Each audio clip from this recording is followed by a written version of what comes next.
Just a few months ago, over Christmas, I hiked the Rota Vicentina, 140 miles from Santiago de Cacém to the Lighthouse of São Vicente, and then I did another 20 miles all the way to Lagos. This is the backpack that I used, and in this video I'm going to show you everything that I packed. Let's go.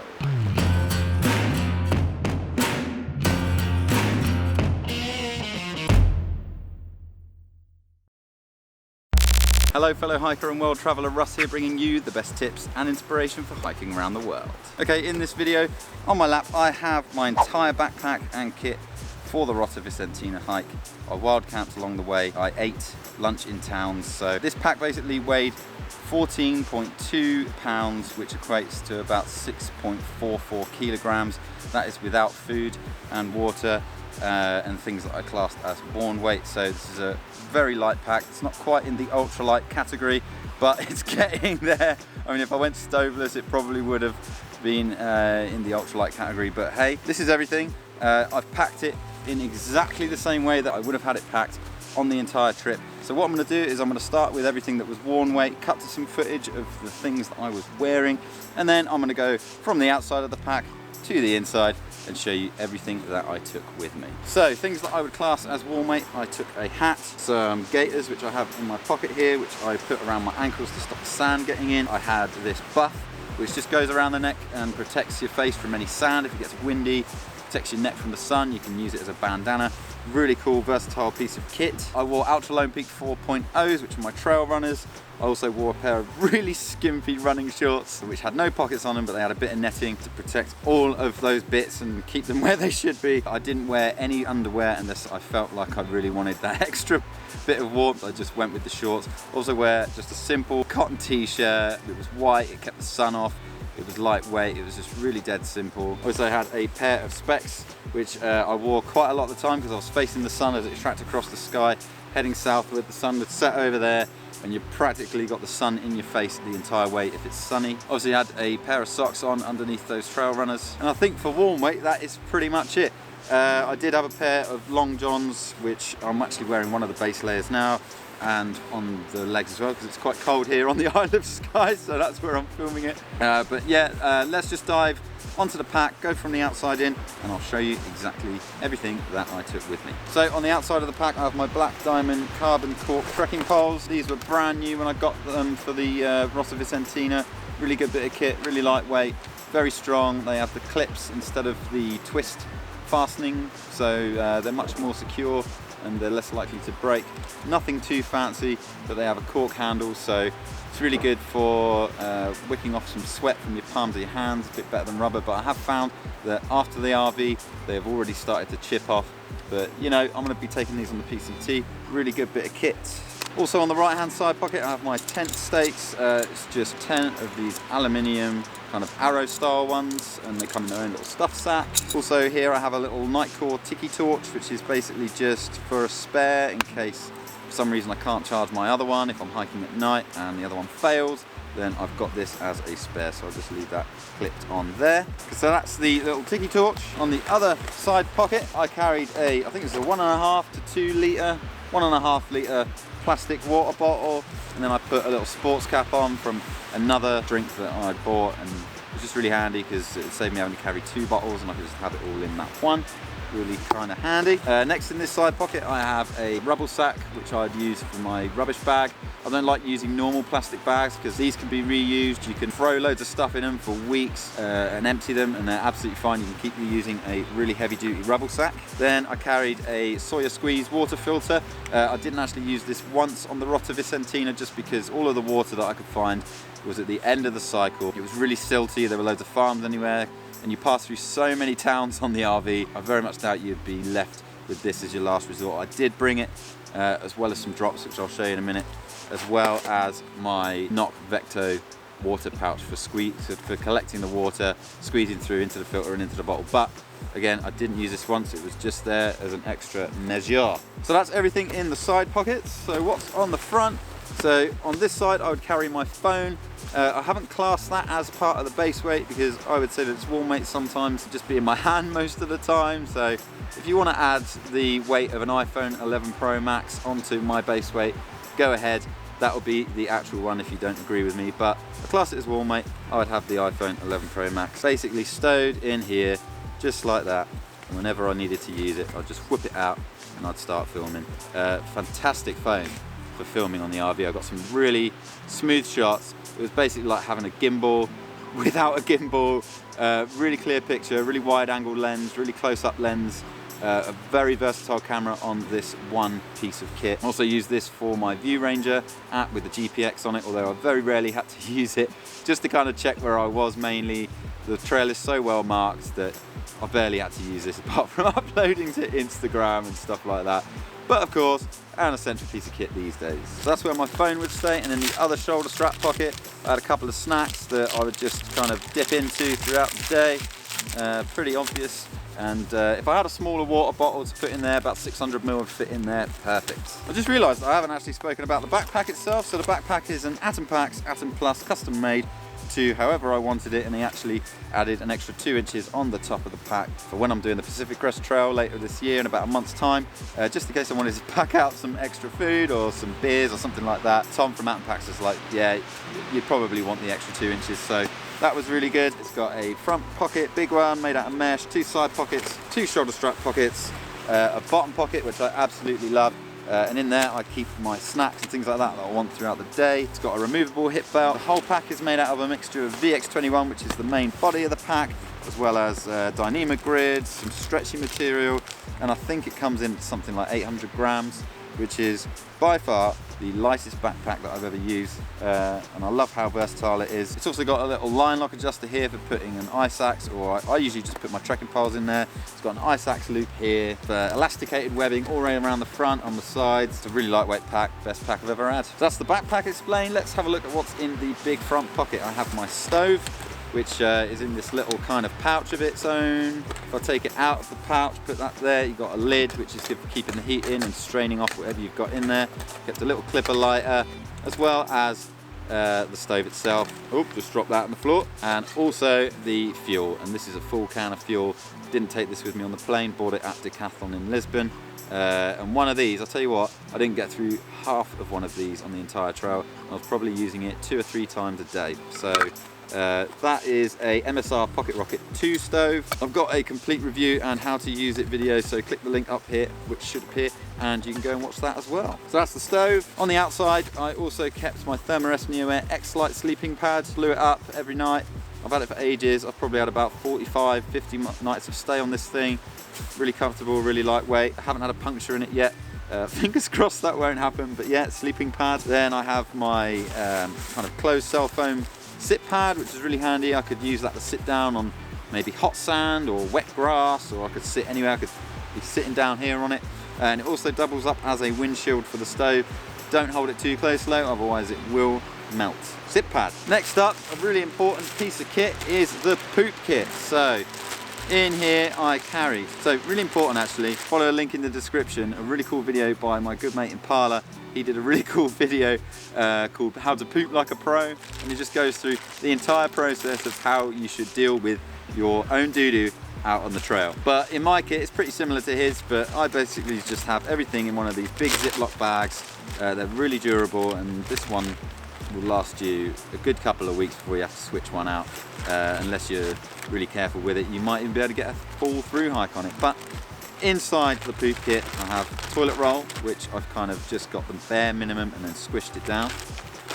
I've got wet wipes, which you have to pack out. Toilet roll, you can get away with burying it, as long as you mix it up and do the right thing. But wet wipes just to polish off at the end, they were really, really handy. And also I'd use these to wash my pits and my neck and my ears every morning. I'd just, you know, basic hygiene kind of stuff. Then I have my Juice of Spades trowel, really lightweight, made out of aluminium. Really cool piece of kit, really good for digging holes, especially in the sand, in the dunes, out on the Rota Vicentina. They were probably the best places to go in the morning because it was so easy to dig that hole in the kind of damp sand. And you know, this would make a really quick job of it instead of using a tent peg that I used to use. You know, Juice of Spades trowel, really cool piece of kit, and a lot of thru hikers using these days. I also had some little mini hygiene bags for packing out wet wipes and things like that, and then I tie them up, put them in my rubbish bag separately. Also have in here a bit of body glide that I would use. Because I'm using it in all of those areas, I kept it in my poop bag. I wouldn't keep this anywhere else, just to keep things hygienic. And finally in here I have my anti-bac hand sanitizer, just a really small bottle. I literally use that much on the RV, just half, and I'd be really sparing with it. Just a tiny little bottle, doesn't weigh much, does the job. So that's the poop and hygiene kit out the way. And I'd keep that on the outside of the pack, because if you need to go, you don't want to have to empty out everything that's in your backpack. You just want to whip it out, go to the suitable location and do what you need to do. Poop kit. Okay, so that's pretty much everything on the outside of the pack. Oh, I've got my spoon here. I don't know why that's in the front pocket. Usually that would be in my food bag, which I'm about to show you in a moment. Okay, so that's everything outside of the bag. Let's open it up and just undo the buckle clip on the Y strap. Open it up here, undo the poppers, and I'll just kind of show you what it looks like at first. So on the inside of this backpack, because the outer body of it isn't waterproof, I've got an Atom Packs Dyneema dry bag, which is specifically made for this exact backpack. It's got the extra 2 inches added to the top, so the dry bag is the exact same height and size as the outer shell of the main backpack. So Atom Packs, really good that they do stuff like that. It didn't rain once on the RV, but I always have my stuff in a dry bag just in case. I mean, there was a lot of condensation in the mornings. This basically kept every single piece of kit in my backpack completely dry. I have to undo another buckle clip, undo these 2 poppers. So the first thing at the very top of this pack is my Patagonia Micro Puff synthetic hoodie. Very lightweight, very warm for its weight. Packs down really small for a synthetic puffy jacket. Really enjoyed wearing this. Doesn't smell if it gets wet. It's not as warm as down, nothing ever will be, but for a synthetic jacket, it's a little bit pricey, but it did the job. And especially when I was setting up camp, you put this on, the hood is really good on it. It really keeps your face warm, as well as like putting on your layers underneath. This thing kept me really warm. Next up is my outer shell, which is a Frog Togs rain jacket. It came with a set of trousers, which I didn't bring with me on the RV, but these are really lightweight, really cheap. They're about 18 quid on Amazon. You get a full rain suit. They don't last as long. I've got a full review to most of these items, so I'll put the links in the description below. Okay, next up in my pack, we have a kind of, this is like an odds and ends little bag, and it's got some painkillers, a toothbrush, toothpaste. It's got my medical kit with some bandages. I always carry a medical kit. It's got some diarrhea tablets, sun cream, eye drops, inhaler, because I'm very mildly asthmatic. It's got some nail clippers and some tweezers in there as well. Oh, and some plasters, band-aids if you're in the US. But yeah, that's like the odds and ends miscellaneous bag. Next up is a little dry bag just with a few spare items of clothing in. I slept in my base layer. This is the, I think that's the top of my base layer that obviously I was only wearing at night. During the day I was wearing just my t-shirt. Next up is a pair of gloves that I think I only used twice because the nights did actually get pretty chilly. I didn't really have to wear those often. Spare pair of socks. I wore one, and then when I was done on one day, I'd then hang these on the outside of my pack to dry, and then I'd be wearing the dry pair throughout the day. And finally, one spare pair of boxers. I only wore these when I was in town, just to kind of keep myself all together, because I didn't want to be sat at a restaurant in my skimpy shorts, not wearing any underwear, so I'd only use those when I was in the town. And obviously the dry bag that all of that was in. Okay, so next up is the electronics bag. So I'm a YouTuber, did a lot of filming on the entire trek, and had a few bits just to keep me in power and to help me do the filming. So I had, let's start with the main thing, which is my main camera, which is the Sony RX100 Mark V. Really good bit of kit. It's got a ND filter built in. Haven't got a mic input, so I've got these little fluffy things on top, of which I've got some spares of, just in case they fall off. Really cool, really high quality camera. It does get a bit kind of overexposed in really strong daylight, so I prefer to kind of use this in the morning and in the evening when the sunlight was a bit more of an angle in those golden hours, so you get some really good shots. But yeah, because it's so lightweight, and you can charge it with a micro USB, which I've got in here, so all of the batteries can be charged from inside the camera while you're on the move with a power bank. Really cool, versatile, lightweight little camera. Next in my electronics bag, I have the little mini Joby Gorilla Pod thing. These things can break quite easily, so you've got to be gentle I haven't managed to get more than like 200 miles out of one of these, but really cool little tripod. Then I have the micro USB, which was for charging the camera. I have a Lightning to USB 2.0 connector for charging my iPhone. One thing I forgot that's on the outside of the pack, well, a couple of things. In the right side pockets, I forgot to go in here. In the side pocket on the right hand side, I've got all the batteries and everything that would go for my Sony RX100, and they were in their own little kind of Ziploc tough bag. Some spare little fluffy things to go on the top, and also an SD card, so Lightning reader for my phone, so I could, if I wanted to back up any footage, I could put those onto my phone. And next up in the right side pocket for the hip belt was my Olight H2R Nova headlamp. Fantastic headlamp. You get some serious range on the beam. It's perfect for walking at night. You wouldn't need this if you're not doing much night walking, but for me, I did the trail in 7 days, and this was perfect for night walking, especially along the coastline when I needed to make sure I definitely wasn't going near any cliffs or anything like that. It's basically on like an elasticated strap that you've got this kind of, I've got a full review. Click the link in the top left if you want to see that, or it'll be down in the description as well. But yeah, it's basically magnetic, goes on like that, goes onto the strap with the little rubber clip like that, and it's a really comfy little headlamp to wear. You can also use it as a handheld, and you can get a spare rechargeable battery specifically for this lamp. Really versatile again, really bright. It's a little bit on the heavier side. I mean, if I wanted to go ultralight, I probably wouldn't be using this, but again, a really good headlamp, especially for hiking at night and in the morning before sunrise. In the left hip belt pocket, we also have my Aquamira drops for purifying water. I didn't use these once. I was able to fill up water from taps. You're doing 20-25 miles a day. You're passing through towns at least twice a day. I didn't use them, but I had them with me. And last but not least, I have my headphones. Pretty standard, and they've got a little Lightning connector on them because I'm an iPhone user. Okay, so that's what's in the hip belt pockets. Back into the backpack now. Lastly, in the electronics bag, I have my power bank, which is an Anker Power Core 13,400 milliamp hour power bank with Qualcomm quick charge. Really cool power bank. It's not the largest out there, and it's not the lightest. I've actually upgraded since I did the RV to a much larger and actually lighter power bank. But this is really good. I've had it for ages, and it will charge my iPhone about 4 times, as well as my camera and everything like that. So yeah, there's the power bank. Here's the charger for my headlamp, which is in the hip belt pocket. It's a very unique one, so I wanted to keep that safe. And finally, I had a multi-adapter charger thing with a adapter for UK to European power sockets. And that was everything in my electronics bag. Okay, food. Let's talk about food. As well as the snacks and everything that's on the outside, I had all of my other stuff, meals for about 3 days, just for the evenings, in a, I think they're called a Loctite OP sack or a Locksack OP sack. So this is a really heavy duty plastic kind of Ziploc bag, and then within that I had basically my evening meals just consisted of crushed up ramen noodles. I had 2 servings of ramen noodles, and then the little packets of them inside, and they would be crushed up. They were basically these. I'd boil them in I'd boil water in my pot, pour the noodles into the pot, let it soak in the hot water. Then I would pour it back into the Ziploc bag and then add the seasoning and stir it up, and then I'd use my spoon to chomp on it.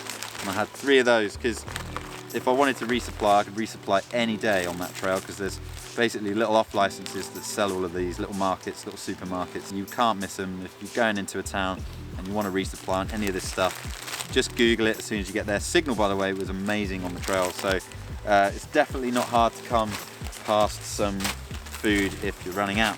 So that was 3 evening meals that I would carry at any particular time. And I also had about 3 or 4 of these, what are they, Nescafe original 3-in-1s. Really good little things to have in the morning.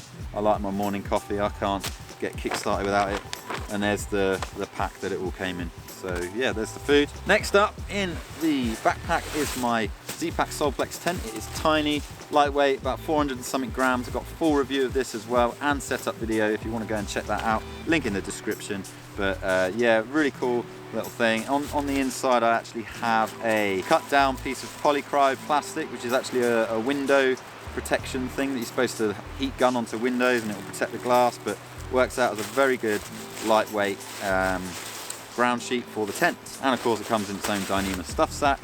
But yeah, best tent I've ever owned. Still got a good 2,000 miles to walk with it in the next month coming up. I think this is the last thing, folks. So last but not least, at the very bottom of the backpack was my Katabatic Gear Palisade 30° Fahrenheit down sleeping quilt. Very warm for its weight. I didn't want anything that was too warm for the RV, because once you're in your layers and in your tent, this was perfect. I mean, it got down to about between 5 and 10 degrees Celsius at night, which is, this bag's good down to about freezing, but really good bag. The only problem is, because it's down, you've got to really focus on keeping it dry. It's just started kind of raining a little bit, so I'm going to put it back in. But I've used this quilt for a good year or so. So lightweight, and it packs down so small. It's the first thing that I put into my backpack. Literally, when it's packed down, it's like taking up that much room in the bottom of the pack. So really cool, really lightweight, packable down sleeping quilt. A bit on the priciest side, but I've invested a lot of my time and money into hiking because it's something that I'm really willing to do a lot. So yeah, that's pretty much it that I took with me. Very lightweight setup. I mean, if you're gonna be on a little bit more of a budget and you don't want to be spending all of that money on this particular setup, I mean, all in all, if you include all of the camera gear, how much the pack costs, the sleeping quilt, and the tent, which is the most expensive parts, I'd say this entire setup costs about £2,500, something like that. I'll have to add it all up, but it's a lot of money to be taking out and carrying on your back, but that's how I got down to a good 6.4 kilo base weight, and it could get lighter. But yeah, if you're not willing to spend that money, I would say instead of a 40 litre, maybe you'll need like a 45 to 50 litre backpack for this particular trail, just because the gear that's cheaper is going to be heavier, it's going to be bulkier than the stuff that I have. I mean, a tent, you can get a tent for about 30 quid that would do for the RV, but it would probably be much bigger. But yeah, you don't have to spend all that money, especially if this is like your first big trip. You know, you're just gonna see if you can do something like this. You can you don't have to spend all that money. You don't have to go as light as I do. But I really wanted to push the miles. I really wanted to hike far. I didn't want to have to stop much. And this setup and this backpack really enabled me to do that. So yeah, that's everything that I packed for the Rota Vicentina hike that I did over Christmas and New Year. It wasn't too hot, but it wasn't wet. I was able to camp on the beach. It wasn't high season, so I took the risk. It is illegal out there to camp on the beach. I was just willing to take that risk. I will have more videos coming up on the RV, which will be in the description below as well if you want to check those out. They're going to talk a lot more about wild camping on the Rota Vicentina, as well as many more tips. Stay tuned for those. Let's finish off with a campfire question. Have you hiked the Rota Vicentina before, and what kit did you bring? Is there anything that I missed out in my kit list that you bring? Let us know in the comments section below. We would absolutely love to hear from you. Thanks so much for watching this video. Thumbs if you liked it, subs if you loved it, and I'll see you in the next one.